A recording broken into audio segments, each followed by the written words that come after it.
ID7 with intelligent climate control. The ID7 recognizes drivers by their key and activates the air conditioning. Cooling starts in a matter of seconds.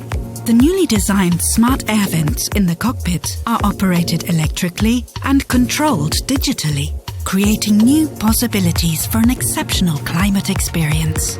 These flaps control the airflow. The innovative control makes them move up and down dynamically and distribute the airflow over a wide area, like fans.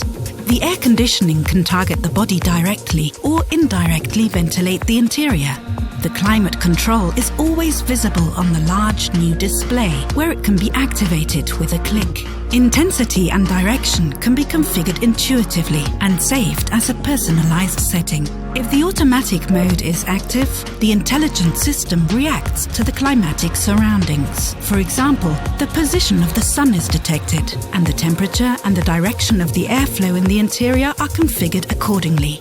Smart climates take care of any special requests, even via voice command. "Hello Volkswagen, my hands are cold." The ID7 activates the steering wheel heating and warm air is directed at the hands. The temperature can be adjusted using the backlit touch slider control.